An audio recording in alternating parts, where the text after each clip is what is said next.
Chelsea's turned into a bit of a meme lately. A high-flying, high-spending, loophole-finding meme. And I'm going to be honest with you, it makes sense. Spending more than entire leagues, going through 4 managers in 1 year, coming 12th, and having a slow start to the new season will do that. It sucks that I have to admit this, but I don't really recognize Chelsea anymore. And I mean that literally. Only 3 players from that starting lineup that won the Champions League in 2021 are still there. And only 1 player from the bench of that team is still there. I just want to ask about 2 players who have disappeared. Marwan Sarr, who was on loan last season. What's happened to him?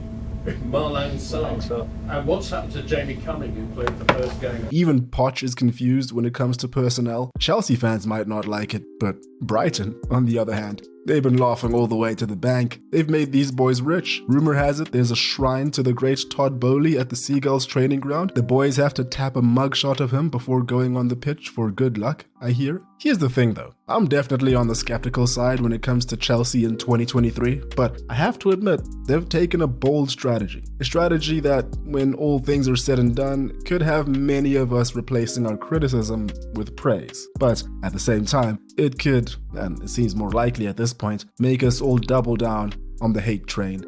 It's worth looking into. Yo, what is going on everyone? Really hope you're all doing well. I'm Tinashe, welcome back to the channel. If you haven't subscribed, that'd be pretty chill if you did, but no stress. It's been 20 years since Roman Abramovich took over at Chelsea, and just as it was back then, Chelsea is the team on everyone's mind when it comes to the transfer market. Since May of 2022, Todd Bowley and his boys have continued to confuse us with the decision making. Let's start off with the big number, £900 million. Let's just do a quick conversion to make that sound a little bit more sensational. That's $1 billion has been committed to player transfers over the past 15 months. For reference, that's the equivalent of 26 Danny Drinkwaters and about 1 Kylian Mbappe.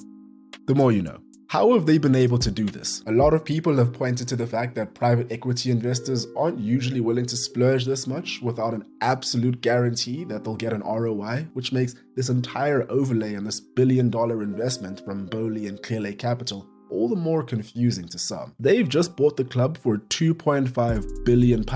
They have access to the cash. That's not the problem. It's also likely that they will be paying off all these transfers in installments, so not all at once. Nothing new. Most clubs do this. I'm more inclined to believe that there is a method to all of this madness. Money like this isn't just splashed, especially in this day and age in the football world, when there are minds a lot smarter than all of us advising the decision makers. How Chelsea have been able to stay within financial fair play regulations has been widely reported and also highly debated, but again, it's not really anything new. However, the loophole that they have exploited is a little bit unorthodox. When it comes to the books, transfer fees aren't fully expensed immediately. Instead, they're spread over the duration of the contract. The longer the contract, the lower the annual amount charged to the accounts, which is basically what the buzzword of the year means. Amortization. What Chelsea have been doing that's different is putting players on 8-year contracts instead of 4 or 5-year contracts like everyone else, basically decreasing the amount that they charge per year onto their books. UEFA and the Premier League have strict rules when it comes to FFP regarding the losses that clubs can incur over a 3-year monitoring period. Because player purchases, of course, factor into the overall FFP calculation, amortization used like this will make the books look better. Now, UEFA heard all of this and found it all very interesting, which is why they've implemented a 5-year cap for the number of years a transfer fee can be spread over. It makes sense. When it comes to FFP, who knows how things will ultimately pan out? A lot of people have suggested that Chelsea will be well over the respective limits when it comes to both Premier League and UEFA stipulations, and that they know that. They are currently being invested by the Premier League for financial breaches during the Abramovich era. They've already been fined by UEFA for that period, with the most recent fine being in July 2023. Only 10 million euros. So what are their options? Don't do everything that they possibly can to remain competitive? Or risk potential further fines that they can absolutely eat up?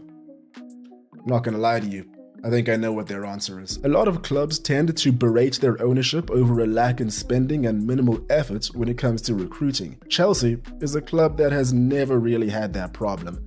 at least since 2003. The issue now is that they've spent all this money, and I'm not convinced that they're going to win the Premier League or any of the cup competitions that they're in. Of course, that's a popular opinion, and if you're a Chelsea fan, the fact that that's the case should be very alarming. They've brought in 27 players since July 2022. A ludicrous amount. But at the same time, they've either sold, loaned out, or released 33 players. Lukaku just landed in Rome for his loan spell with Roma. He was flown directly there by the president of the club. Chelsea fans, Inter fans, and I guess Juve fans were all pretty confused as to why the Roma president had to waste his money on that. They would have all gladly driven him to Rome at their own expense. In terms of personnel, probably the biggest stories of the summer for Chelsea were those of Romeo Lavia and Moises Caicedo. Chelsea and Liverpool were both after the same two players, but it was the Blues that came out on top on both occasions, which has to sting a little bit.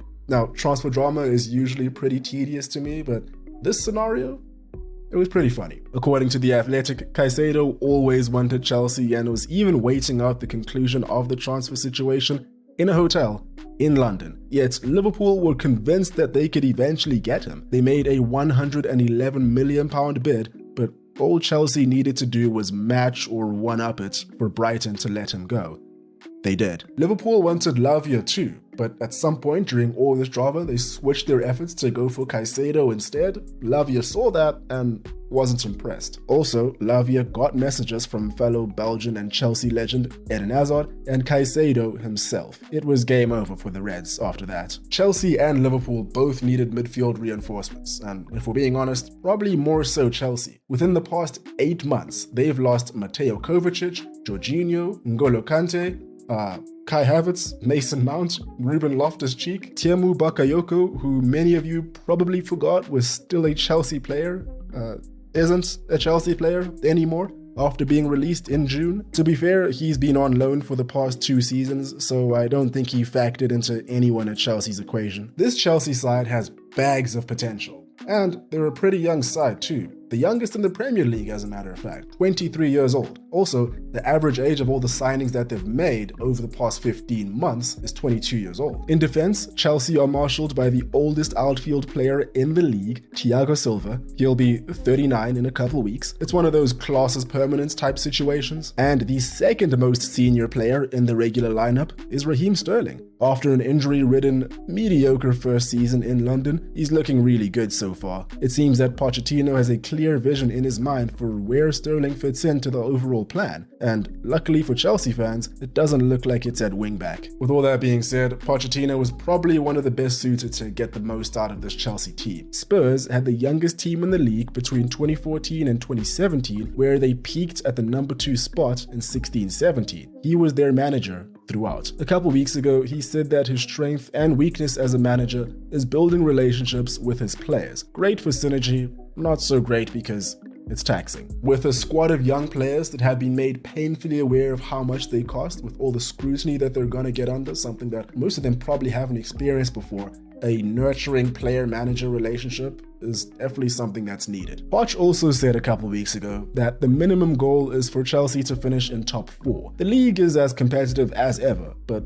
that's definitely possible. No midweek fixtures could be a big help. And we're already starting to see that hard-running, direct gameplay we've come to expect from his sides. We're seeing Enzo Fernandez really ball. I mean, it's not news that he's exceptional, but it's nice to watch nonetheless. Chelsea won't be quick to forget that they only managed 38 goals all season last year. 1 goal per game over 10 months for a team that costs this much makes me understand why Chelsea fans are aging at a rate that science can't explain. And while Jackson looks decent and enthusiastic so far, he's going to be put under a lot of pressure to perform consistently if he's to lead the line for this club. At the same time, Raheem Sterling's had some great goal-scoring years if we're all being honest. Last year was the only year since 2017 that he scored less than 14 in a season. so let's not pass judgment just yet. Something does need to be done about Chelsea's medical team though. Reece James, Christopher Nkunku, Mikhailo Mudryk, Benoit Badiashile, Trevor Chalobah, Wesley Fofana, Armando Broja, Marcus Bettinelli, and Carney Chukwuemeka are all on the treatment table already. This absolutely can't run if their ambitions are to be fulfilled. Here's the thing about Chelsea. I've watched all their games in the Premier League so far this season, and they're pretty good. Good against Liverpool, good in the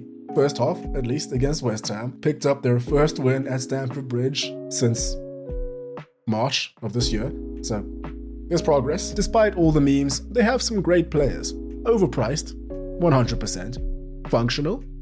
Also, yes, 100%. The fact of the matter is that Chelsea need patience, but unfortunately for them, they can't buy that.